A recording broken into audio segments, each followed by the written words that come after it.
Find the value of k if x minus 1 is factor of x in the each of the following case. આવડી ગયું આના કરતા છે આ તો આવડતું છે એકદમ તો બી મેં એકાદ તો કરાવી દેમ ને. હા પણ મેં એકવાર જોઈ લઉં નહીં આવડે તો પછી ઠીક છે, હમણાં જેટલું બોલતો છે ને જો પછી માર્ક્સ ઓછા આવ્યા ને તો બહુ પ્રોબ્લેમ થાય. સર એટલે પેપર હાથમાં આવે ને ત્યારે જ બધું મને આવે. હા ચાલ નહીં, કંઈ નહીં, હમણાં જોઈ લેતું. આમાં કયો ફેક્ટર કોઈ લખેલું છે? x-1 ફેક્ટર છે જ ને એનો, કે ચેક કરવાનું છે? પણ એ k નો છે કે x નો છે? k નો છે. સર સવાલ તમે બરાબર સમજો, હેડિંગ તમે બરાબર વાંચો એકવાર પાછું. px માઈનસ k ની વેલ્યુ ફાઇન્ડ કરવાની અને x-1 આનો ફેક્ટર છે જ. આનો ફેક્ટર છે કે નહીં મળે ચેક કરવાનું એવું નહીં મળે, ફેક્ટર છે જ આનો. એટલે આપણે x-1 છે ને, તો x-1 is equal to 0, x is equal to 1.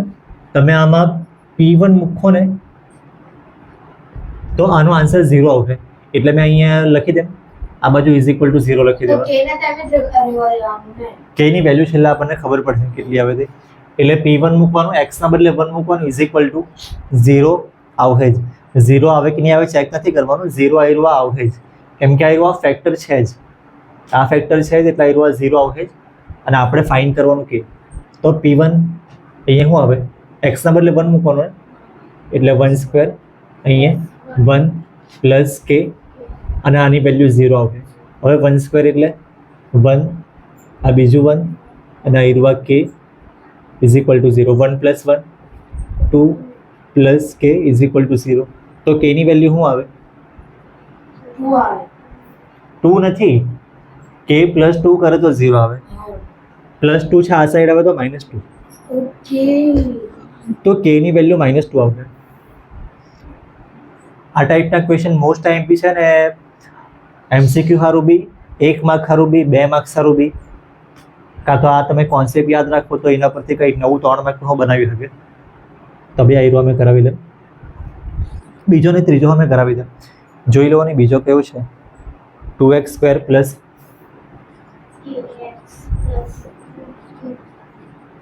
2x² plus kx plus √2. અને આમાં બી આયરો સેમ જ છે ને, x-1 is 0 is equal to 0 અને x ની વેલ્યુ 1. તો આમાં બી તમારે p1 મૂકવાનું, x ના બદલે 1 મૂકવાનું અને આની ઇઝ ઇક્વલ ટુ 0 લખવાનું. પછી આપણે આગળ k ની વેલ્યુ ફાઇન્ડ કરવાનું. તો અહીંયા શું કરું, 2 એમ જ લખી દે, અહીંયા 1². તો 1² આવી રીતના લખું, બ્રેકેટ કરવા પડે. આ 21 નો સ્ક્વેર દેખાયા કરે ને, આ √2 ખાલી 1 નો સ્ક્વેર છે તો આ 1 બ્રેકેટમાં, પ્લસ k k x ની વેલ્યુ 1 બ્રેકેટમાં અને આ √2 ઇઝ ઇક્વલ ટુ 0. હવે આ 1 ને k નું મલ્ટીપ્લાય કરી દે હું, 1k આ 1 નો સ્ક્વેર કરી દે હું અને આ સાઈડ ઇઝ ઇક્વલ ટુ કરી નાખું, કેમ કે આ સાઈડ આપણે લખ્યું છે ને 1 નો સ્ક્વેર 1 આવશે, આનું મલ્ટીપ્લાય 1k એટલે ખાલી k જ લખી દે, 1k એટલે ખાલી k જ અને આ √2. હવે આ બેનું multiply 2 plus k plus √2 is equal to 0. k ની વેલ્યુ હવે કેવી રીતના આવે? હવે સર એવું કરવાનું, જો આમાં +2 હોય તો આ સાઈડ -2 લખ્યું ને, તો આમાં બી +2 છે, પણ તો √2 નું શું થશે? આ સાઈડ -2 અને પ્લસ √2 છે, પાછું આ સાઈડ -√2. બસ તો આ જ છે, બસ ખાલી મેં આ થોડું દૂર દૂર લખ્યું છે, k ના જગ્યાએ રાખ્યો છે. ઇઝ ઇક્વલ ટુ આ એરિયા બે જે નંબર હતા એને બીજી સાઈડ લખ્યા, એટલા આન્સર બરાબર છે ને. અને બીજી કોઈ રીતે લખવું હોય તો લખાય, અને બીજી કોઈક રીતે ટેક્સ્ટ બુકમાં કોઈ અલગ રીતે બી લખેલું હોય કે ઇઝ ઇક્વલ ટુ કેવી રીતના લખીએ આપણે. આમાંથી આપણે માઇનસ કોમન લઈ લઈએ તો શું આવે, બ્રેકેટમાં 2 પ્લસ √2. એટલે જો આ જે 2 હતો ને તેની સાઇન હું પ્લસ છે, આની હું સાઇન પ્લસ છે, કેમ કે આપણે -12 લખી દીધું છે. તો આ એક જ વસ્તુને તમે બે અલગ રીતે લખી શકો, પહેલું બી ચાલે બીજું બી ચાલે, આ બી રાઈટ છે આ બી રાઈટ છે. એટલે એમસીક્યુ ઓપ્શનમાં તમે આયરુઆ પ્રિપેર કરી આવો અને ઓપ્શનમાં આયરુઆ લખેલું હોય તો બંને રાઈટ છે. એટલે જે પ્રમાણે રાઈટ ઓપ્શન હોય ને એ તો ચૂઝ કરવાનો તમારે. આ બંને રાઈટ છે. હવે થર્ડ જોઈ લો, 1 એમાં kx square minus route 2x plus 1. કેટલા હાર્ડ છે અમારો લોકો આ પૂછલા અમારું બતાવવાનું એમાં બી નિકોલ કાચી લીધો kx square minus route 2x plus 1 આવું જ છે ને. અને આમાં બી આ તો સેમ જ છે ને, x minus 1 is equal to 0 ને x ની વેલ્યુ 1 આવું જ છે ને. બધામાં અને આ બધામાં એવું જ છે. તો x ના બદલે 1 મૂકવાનું એટલે p1 અને આનો આન્સર આવશે 0. તો અહીંયા હું મૂકું km જ x ના બદલે આ બ્રેકેટમાં 1 સ્ક્વેર માઇનસ રૂટ 2 x ના બદલે 1 પ્લસ 1 ઇઝ ઇક્વલ ટુ 0. જરાક મેં નીચે લખી દે.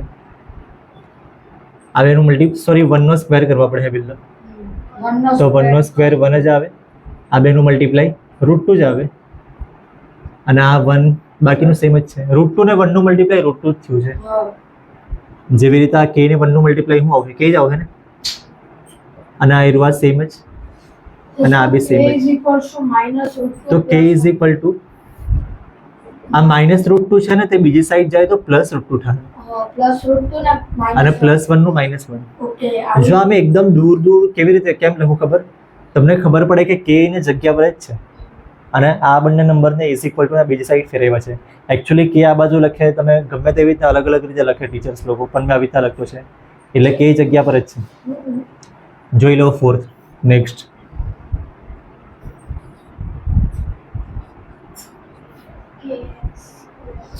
kx square minus 3x plus k. આ તમને થોડોક અલગ જેવો લાગી શકે. હું અલગ હું છે આમાં આમાં k ને k બે વાર છે. આમાં k ખાલી એક જ વાર હતો ને, બધામાં એક જ વાર હતો k. અહીંયા બી k એક જ વાર હતો, અહીંયા બી k એક જ વાર હતો. પણ આ સ્ટેપમાં k બે વાર આવ્યું આ ક્વેશ્ચનમાં. તો બી કંઈ નહીં, સ્ટાર્ટ તો સેમ જ છે બધું. x minus 1 is equal to 0 ને x ની વેલ્યુ 1. અહીં તમારે p1 ફાઇન્ડ કરવાનું અને એના ઇઝ ઇક્વલ ટુ 0 આવશે. હવે શું કરું અહીંયા મેં km જ x ના બદલે કેટલા મૂકવાના? તો આ 1 બ્રેકેટ સ્ક્વેર માઇનસ 3 પાછું અહીંયા 1 અને અહીં આ k. હવે શું કરું? 1 નો સ્ક્વેર કરી નાખો આ બાજુ. 1 નો સ્ક્વેર 1 જ આવે. પછી આ બેનું મલ્ટીપ્લાય માઇનસ 3 અને k ઇઝ ઇક્વલ ટુ 0. હવે આ બેનું મલ્ટીપ્લાય બાકી છે ને હજી કેટલું આવે? k જ આવે.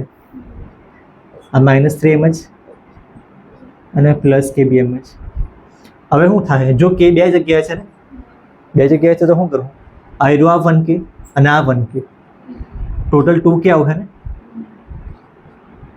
એટલા 1k પ્લસ 1k 2k અને 0 એમ જ રાખવાનું. માઇનસ 3 આ સાઈડ આવે તો પ્લસ 3. ખબર પડી છે? આ 1k ને 1k 2k કરી નાખ્યા, માઇનસ 3 આ સાઈડ. તો 2k is equal to 3. k ની વેલ્યુ 3 ને 2 નીચે આવી જાય. એટલા આયરુઆ જરાક મેં નજીક લખી લે. ફાઇનલ આન્સર આવી ગયો છે. તો લખી લો આયરુઆ.